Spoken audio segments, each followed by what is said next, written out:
Your potential is limitless with the right mentor. Welcome to the Dhanraj Sir Method, Living the Subject. All right, today we're going on an expedition, and you don't even need hiking boots. We're about to venture deep into the amazing and vital forests of India, exploring these incredible natural worlds from the soil all the way up to their towering canopies. Let's get right into it. First, let me ask you something. What if a garden could just plant itself? I mean, imagine that. No gardeners, no landscapers, zero human help. Just an ecosystem that grows, adapts, and just keeps on going for centuries. Well, that seemingly impossible garden, that's a forest. And we're about to step inside. Now, before any big expedition, you gotta have the right gear. For this journey, our gear is knowledge. So we're gonna start with just a few key ideas that will help us navigate the complex worlds we're about to see. Okay, first up, natural vegetation. This is not your local park, and it's definitely not a farmer's field. No, this is a plant community that has grown completely on its own, with absolutely zero human interference. You can think of it as nature's original blueprint, where every single plant has had hundreds, maybe thousands of years to perfectly adapt to the local climate and soil.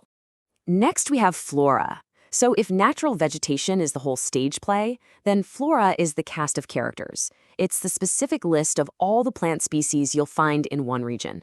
And believe me, that list can be huge. The eastern Himalayas, for example, have a flora of over 4,000 different species. And that brings us to our main destination, a forest. A forest is so much more than just a bunch of trees. It's this bustling, interconnected system of trees and undergrowth and fungi and animals, all depending on each other. It's like a metropolis, completely built by nature. So, now that we have our toolkit packed, we can get to the heart of our mission. Why are we even here? Why do these forests matter so much? Let's take a look at the critical work they do for us and really for the entire planet. So it turns out forests have three absolutely critical jobs, and they're working around the clock. You can think of them as the planet's guardians, its providers, and its regulators. Let's break down each one of these vital roles. First up, their protective role. A forest floor acts like a giant natural sponge. See, it's covered in this thick layer of humus that's just decayed organic stuff that soaks up incredible amounts of rainwater, which helps prevent floods.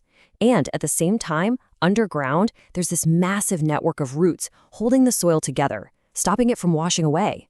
They are literally guarding the land. Then you've got the productive role, and this one touches our lives every single day. The chair you might be sitting on, the paper in your book, yep, that's from the forest. But it goes so much deeper, giving us things like essential oils, fibers for clothing, and just countless foods that have sustained communities for thousands of years. And finally, and this one is maybe the most critical of all, the regulatory job. Forests are, quite literally, the lungs of our planet. Through photosynthesis, they breathe in carbon dioxide and breathe out the oxygen we all need to survive.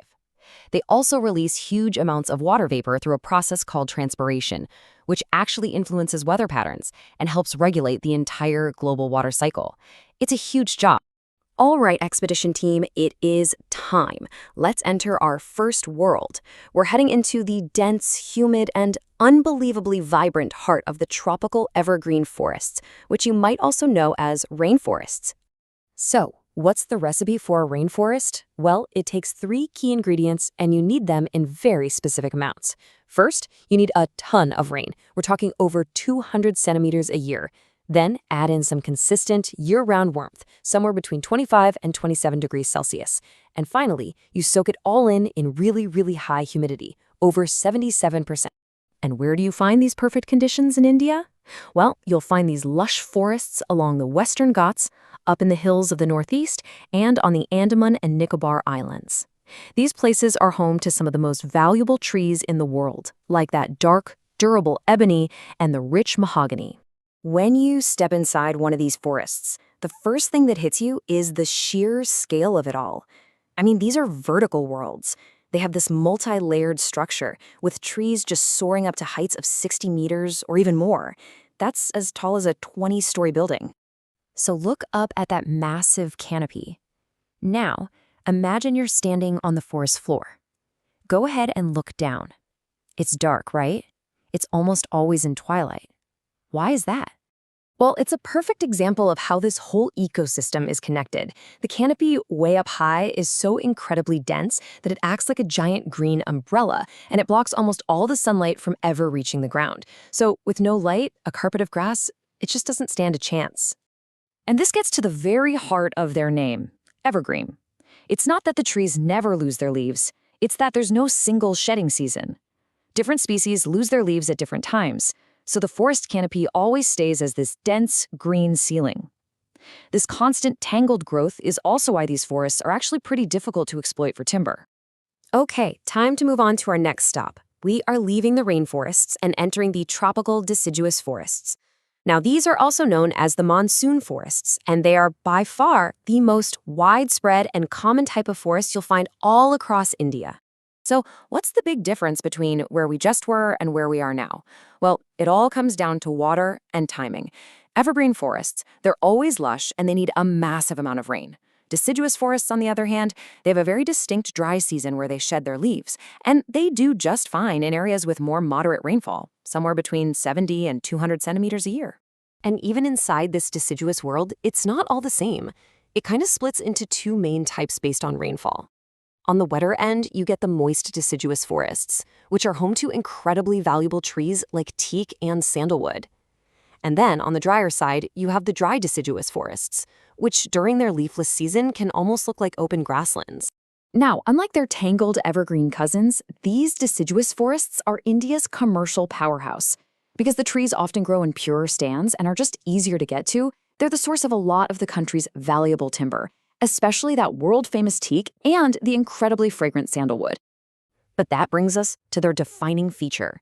Why do they do it? Why do these massive trees go completely bare for 6 to 8 weeks every single year? What's that all about? The answer is actually brilliant. It's a survival strategy. See, they shed their leaves during the hottest, driest part of the year. That's spring and early summer, when water is incredibly scarce. By dropping all their leaves, they conserve precious water and energy.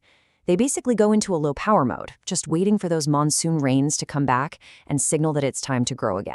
So we've seen how these incredible natural worlds, these self-planting gardens, are built, and we've seen how they work. They're so resilient, so adaptive, and they have thrived for thousands of years. Which leaves us with one final and really crucial question. They've proven they can build themselves, but can they survive us? That's something to think about. Thanks for joining me on this expedition.